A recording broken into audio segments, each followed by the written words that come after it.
Hi girls, hopefully all are fit and fine beta, all are keeping in good health. Okay, God bless you. Children, you are welcome to our civics class. In the previous session, you heard about Jammu and Kashmir, which comprises into three social and political regions, Jammu, Kashmir and Ladakh. You have heard about the geographical condition and the people staying in all these three political regions. You were also told about the internal and external problems which were prevailing in the state. Of course, they were related to Article 370, of which people had difference in the opinion. That also was explained to you in the previous session.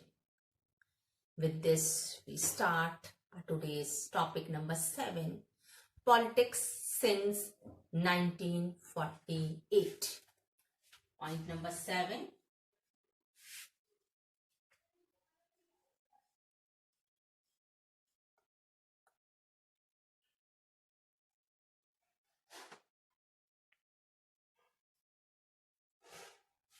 Our today's topic is politics since 1948. राजनीति 1948 के बाद से किस प्रकार राजनीति में परिवर्तन आया। अब ये 1948 क्यों कहा गया? Do you remember yesterday's session children? Do you remember? Yes बेटा. March 1948, Sheikh Abdullah, the leader of National Conference, he became the Prime Minister of Jammu and Kashmir. Even you were told why Prime Minister for the state, because earlier the head of the state was known as the Prime Minister.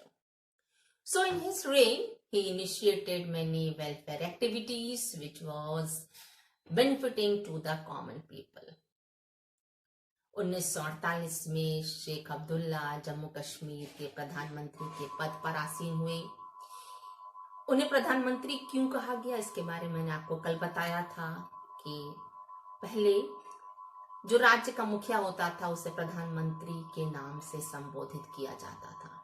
उन्होंने अपने शासनकाल में जनहित के लिए कई कार्य किए. जनहित नेता थे, लोकप्रिय नेता थे.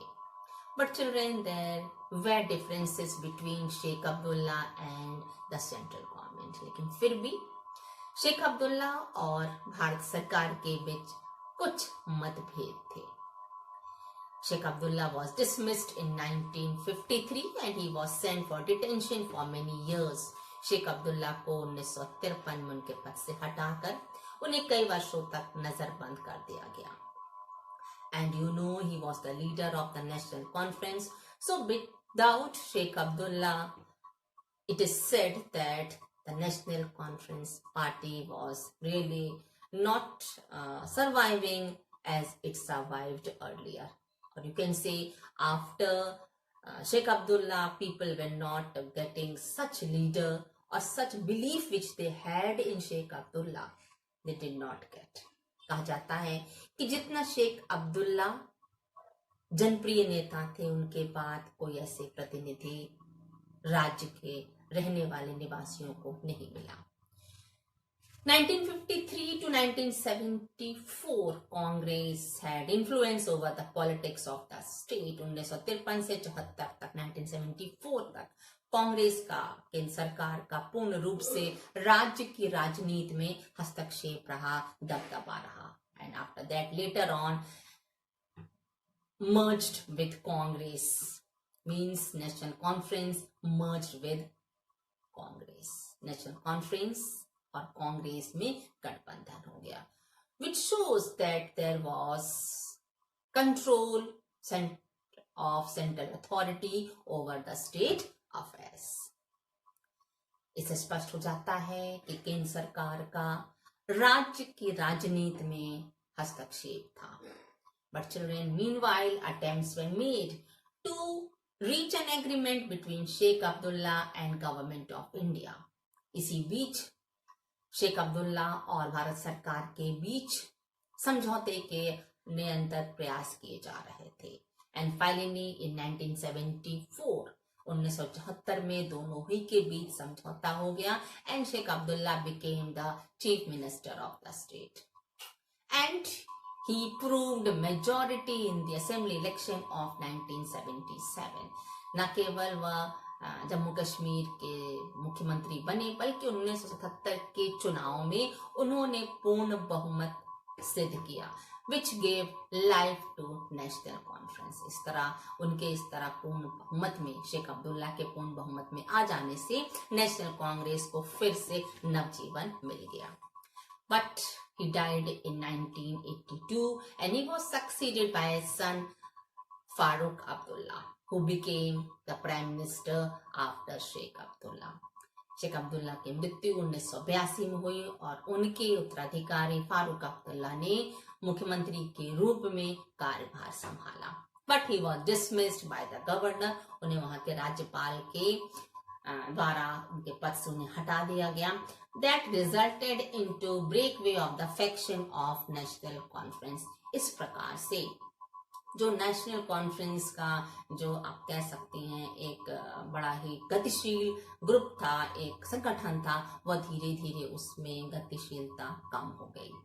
And because of the dismissal of Farooq Abdullah there was feeling of resentment in the people of the state.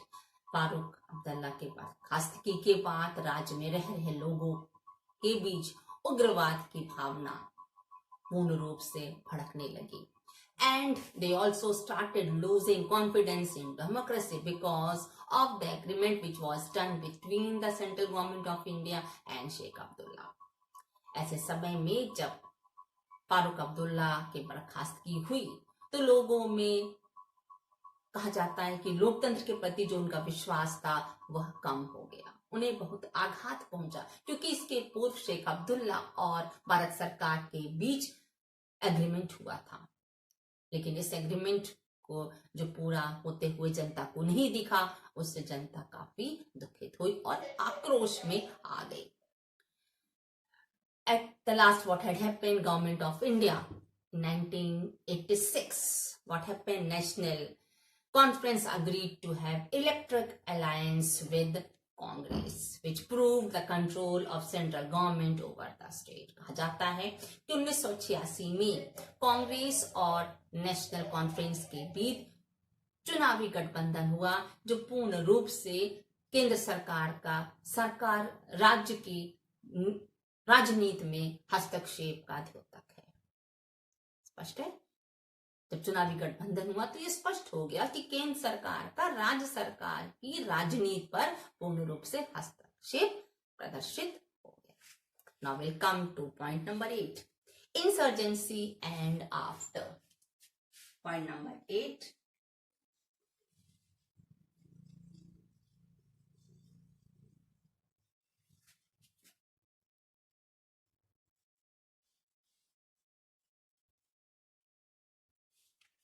Insurgency and after. विद्रोही तेवर और उसके बाद। अभी आपने सुना कि किस प्रकार जम्मू कश्मीर की जनता में आक्रोश आया, किस प्रकार उसके तेवर बदले, विद्रोह की भावना किस प्रकार भड़क उठी, लोकतंत्र से कैसे राज्य की जनता का विश्वास उठ गया, इस बारे में आप इस टॉपिक में सुनेंगे। As you have already heard children that there was electoral alliance between Congress and National Conference। आपने भी सुना था कि किस प्रकार चुनावी गठबंधन नेशनल कॉन्फ्रेंस और कांग्रेस के बीच हुआ। And after that assembly election has taken place in 1987 which gave massive victory to National Conference। और इसी के साथ 1987 में जो राज्य विधानसभा का चुनाव हुआ उसमें नेशनल कॉन्फ्रेंस को पूर्ण रूप से बहुमत मिला, बड़ी ही अच्छी जीत हासिल हुई। And in that Farooq Abdullah was made the chief minister. Farooq Abdullah को राज्य का मुख्यमंत्री बनाया गया। लेकिन कहा जाता है कि इस परिणाम से जनता बहुत प्रसन्नचित्त नहीं थी।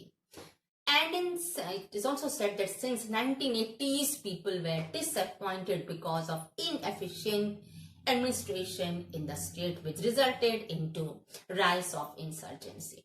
1980 के समय से कहा जा रहा है कि राज्य की जो प्रशासनिक व्यवस्था थी वो काफी बिगड़ चुकी थी, जनता निराश थी, जनता विद्रोही प्रवृत्ति की हो गई थी। अर्थात राज्य में व्याप्त प्रशासनिक अव्यवस्था से जनता के तेवर पूर्ण रूप से बदल गए, उनमें विद्रोह की भावना भड़क उठी। By 1989, state was in the grip of militant movement। कहा जाता है 1989 तक राज्य क्या था, उग्रवादी आंदोलन के गिरफ्त में आ चुका था, क्योंकि जनता की भावनाएं सरकार के प्रति पूर्ण रूप से विद्रोही हो चुकी थी। And through out the period from 1990 Jammu and Kashmir people they experienced violence. 1990 के दशक में कहा जाता है कि जम्मू कश्मीर के रहने वाली जनता को कई प्रकार के उग्रवादी गतिविधियों का सामना करना पड़ा।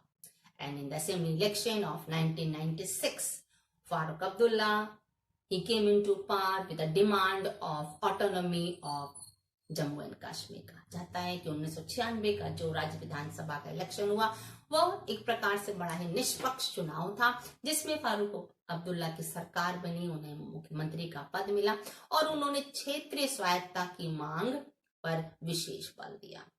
But in the election of 2002 National Conference lost its majority. 2002 के चुनाव में नेशनल कॉन्फ्रेंस पराजित हुई and it was replaced by people's democratic party which is known as PDP and Congress coalition government. इस प्रकार 2002 के इलेक्शन में, राज्य विधानसभा के इलेक्शन में, जो पीडीपी और कांग्रेस का गठबंधन था, इन्हें सफलता मिली। Followed children? Now children will see to point number 9, separatism and beyond. Point number 9.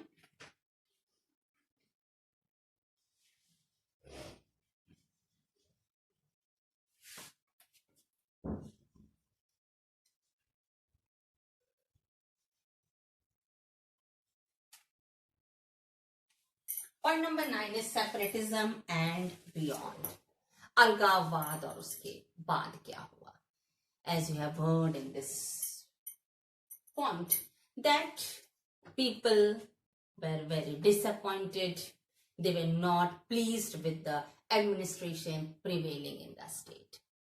You were also told that the state, people living in the state were of different opinion. There was difference of opinion in the people. आपने पिछले session में सुना कि राज्य में रह रहे लोगों के बीच मतभेद था, उनके व्यूज में, उनके मत में एकता नहीं थी, अलग अलग मत लोगों के थे। Thus there was separatist politics in Kashmir since 1989। इस प्रकार आप कह सकते हैं कि कश्मीर में अलगाववादियों का एक तबका था, अलग अलग विचारों के तबके वहां थे, जिनके अलग अलग अपने अपने मत थे। So we'll see what does the three, all of them, what the different groups, what did they expect। इस प्रकार जो अलग अलग तबके थे, उनकी क्या इच्छा थी, क्या अपेक्षा करते थे। The first trend, the one of the strand they had a wish to have a separate Kashmir independent of India and Pakistan। अलगाववादियों का एक तबका, उसका ये मानना था कि कश्मीर अलग होना चाहिए, अलग एक राष्ट्र हो जाए जिस पर ना पाकिस्तान ना भारत, किसी का भी कोई भी कंट्रोल ना रहे। अलगाववादियों का दूसरा तबका कहता था कि कश्मीर को पाकिस्तान में मिला देना चाहिए, विलीन कर देना चाहिए। The second strand used to say that Kashmir should be merged with Pakistan। And the third strand, जो तीसरा तबका था, वो कहता था कि कश्मीर राज्य को स्वायत्तता दी जानी चाहिए, लेकिन उसका विलीनीकरण भारत में हो जाना चाहिए। The third strand used to say they wish that greater autonomy for the people of the state within Indian Union। अर्थात उन्हें स्वायत्तता दी जाए, उन्हें आजादी दी जाए, लेकिन राज्य का विलीनीकरण भारत में हो जाए। So these were the three, believe the opinions of the three different strands। So at the starting children, people supported militancy। आरंभ में जनता ने उग्रवाद का समर्थन किया, but they too were tired, facing of the violence, as you just heard in this point, that people of the state were facing violence at by different types of people. But now what did they want? They urged for peace. अब वे शांति चाहते थे राज्य में. ठीक है? Now people, what did they want? They want peace in the state. Thus, what did the government do? The central government, what did it do? It started negotiation with separate groups. इस प्रकार केंद्र सरकार ने जो अलग अलगाववाद के अलग अलग तबके थे उनके साथ उन्होंने नेगोशिएशन शुरू कर दिया, आरंभ कर दिया, अर्थात उनसे बातचीत करना आरंभ कर दिया. Thus what happened? Instead of the demand for separate nation, most of them were trying to have relationship of the state with India.